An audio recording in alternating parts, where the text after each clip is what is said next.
Freestyle the news. Pull up. City go red when the air bleed. Put your vision on, baby, we can share feeds. When you fuck up this bad, you a rare breed. Wildfire, everybody wanna share me. Put me on lead, everybody hate it when I'm saying my piece. Bitching like the Andrew when the interview reached, like it's not that deep. Rather be an old motherfucker fighting off beats till I live through it. What you wanna give to it? I feel like a rich druid, buying on my drip through it. Got the billboard going crazy with the spicy kind of drill music. Cancel Perry mixing just to juice up all the max doings. Crazy, messy in Miami. Tommy gotta take a year off all the acting, and the weekend gotta hit when he deserve a fucking Grammy. After all of the fucking drama, new euphoria for Sammy, let it all go. Canada burns, once in a century, twice on a turn. Smoke out New York, man, the air getting worse by the minute. The climate is different, man, Cali it isn't. You calling it wisdom, then logging on LinkedIn. That lick shit as bad as it gets in this business. All these missteps in a bag, you made everyone side with the guy who made Max when he canned you. What is your angle? Fumble like you texting jury, she don't understand you. Louisiana got bigotry sample. Don't say gay bills, they projected to cram through. Taliban warring on drugs, US be like, oh my baby grew up. Sonic boom over DC in a rush, all these platforms keep kicking up dust. Yeah, but I'm back midweek on my cold shit, just like I was Joe Gage, blowing up the spot like the Joker. Welcome to the finals, do it for the culture, do it for Twitter when you got no budget. Ooh, too soon, Tucker, ooh. Fuck it. Hey yo, is it the apocalypse right now? Hey, thank you guys so much for watching Freestyle the News. If you like what you heard, please challenge that like button to a game of basketball for the soul of the Looney Tunes, and then end it with this giant slam dunk where your arm extends out like it's Dalsim, and then just, you win with the help of Bill Murray and your friends, and then never make a sequel. And leave a comment on your favorite bar. Before we get into the breakdown, I just want to say thank you guys so much for all of the nice things you've said about my sleep apnea and CPAP. That was out of nowhere. Finally got one, just started using it. Sleep is better, so hopefully you'll be getting to see a little bit more of an energetic me. Not that I wasn't energetic already, just, it's gonna help. Also, if you like what you hear, please subscribe. We're gonna have another show Sunday at 10 a.m. Also, tomorrow we're dropping a brand new episode of Let 'Em Cook, that new podcast I started with St. Cola. Really cool. We have a lot to talk about. We're gonna talk about Twitch there and on Sunday, so stay tuned for that. But let's just jump straight into this breakdown and get everything going. And we gotta start with New York. So New York has been blanketed by the apocalypse, or a giant red cloud, due to the wildfires that are going on in Canada. Air quality is like super poor. I had a friend just driving around Times Square, and yeah, it looks like she's in fucking Blade Runner. What's even more distressing about this whole situation is that Canada is supposed to have one of these wildfires like every century. Like that's the frequency it's supposed to happen. And that would be great, except they've had 2 within the last 30 years, which I don't know how many bells you have to ring for climate change to be it's climate change. I think most people in the world are accustomed to, hey, the weather's kind of getting weird, something's going on, past the political talking points at this point. Now look, there's said to be cooler temperatures coming along to help fight these wildfires, and firefighters are putting in work, but still, there've been so many wildfires that are not in California over the last few years. It's a little distressing. And then we gotta move on to that 81-year-old man who powered through that killer bee attack. Phil mentioned it on his show. I'm gonna put up a card here so you can go check it out. But this man was pretty much outside of his house, just kind of chilling, and then all of a sudden he was jumped by a bunch of killer bees. Hundreds of killer bees. An entire colony was sink this man. And luckily, 2 good Samaritans came along, one of them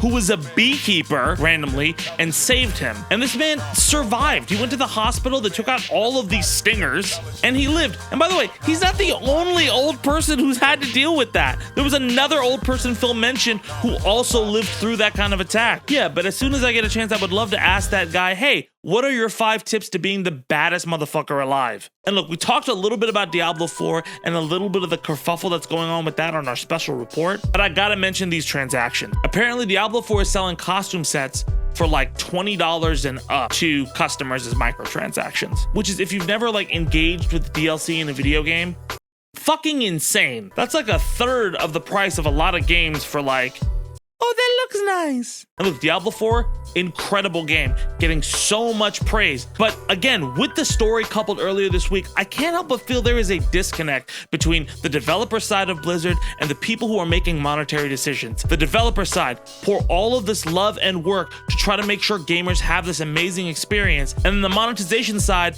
is like a pimp. I get it. Costumes got to make money and all that kind of stuff. But I played Street Fighter 6 this weekend and I got a fucking brand new Ryu costume for a fucking $1. The discrepancy is a little insane. But anyway, I'm just jumping through this. Let's move on to Jenna Ortega. If you were a fan of the show Wednesday, which I am, the show was fucking great, you'll know a lot of that is due to Jenna Ortega. Jenna Ortega was very, very instrumental in putting her foot down about certain things about Wednesday's character. And a lot of people were like, oh, she seems like really like difficult to work with and all that. But you have to know the film is a collaborative process. And a lot of people felt, oh, that's great that she was like, okay, no, we don't want to make this just a random romantic teen comedy with a fucking Addams Family character, just another girl who falls in love at a teen summer camp or a school. I'm sorry, I'm misspeaking. But again, that show was different and it was fun. And over the past like month or so since the writer's strike happened, Jenna got a lot of backlash online for her interfering with that process. Not even interfering, but collaborating on that process. She finally responded to it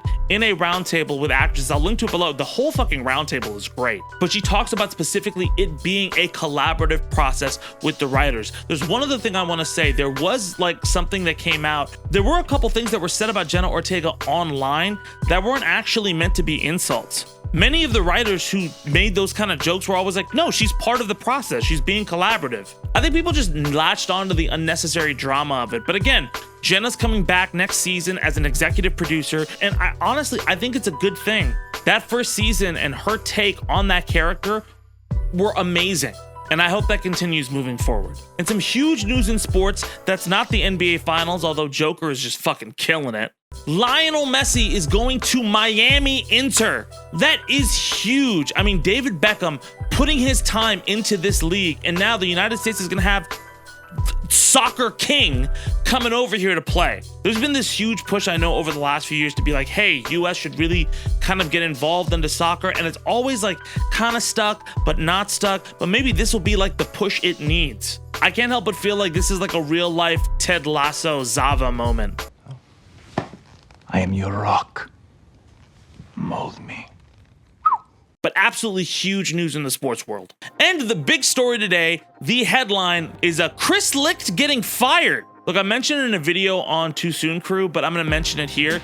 That Donald Trump town hall was like a catastrophic fuck up. Like that was so bad, the way it completely destroyed a lot of that network's credibility. And I say that mainly because, look, a ton of networks get their credibility thrown around all of the time, especially 24-hour news networks, because it's such a competitive space. Even outside of the, oh, Donald Trump is a piece of shit, why are you platforming him? What you've said over the last year, it's such a hypocritical fucking move to do. And then afterwards, Licht was like, you know, I thought it was really educational and informative. We finally showed people what's going on, which is the fucking shittiest excuse you could possibly have. Telling the journalist, like, I think she did a great job. And I'm sure she feels great after being jumped by a crowd like that old man was jumped by a bunch of killer bees. Yeah, she lived, but it wasn't a great experience. And yesterday, David Zaslav announced that Chris Licht would be leaving the company. And also, we weren't the only people who were annoyed with this guy. Multiple journalists at CNN were fucking furious with him, including like Anderson Cooper and Jake Tapper, Christian Amanpour. CNN's got a lot of work to do to kind of regain trust with a lot of people after that shit show, but that is an important first step, is getting this guy the fuck out. But if you don't like CNN and you want something far more low budget and just kind of like not like what's the word, like if you were fired from Crossfire and Fox, then you can watch Tucker on Twitter, the Ron DeSantis's campaign of shows. This was rolled out so shitty. Like, I told you. I kind of told you. Tucker's not going to have the power he used to have, and it's very apparent. This show, like, the production value is just not there. And I get, like, the surprise drop, like a Beyonce album, but, like, it's kind of more of, like, a train wreck people are kind of looking at. There are plenty of conservative commentators with large audiences and great production value. If anything, Tucker's kind of shown his hand. It's like the Bill O'Reilly route. Like, okay, you have all these resources at Fox, and now you're on your own, but I don't think you know how to be operationally efficient on this creative side of things. Yeah, he founded the Daily Caller, but, you know, that's a little bit different. Of course, we'll have to wait and see. I don't got high hopes for him, though. But anyway, that's the end of our show. Thank you guys so much for watching. Again, we're going to be back on Sunday. Go and check out Phil's show. Go and check out Let Him Cook. And I'll see y'all soon. Let's go!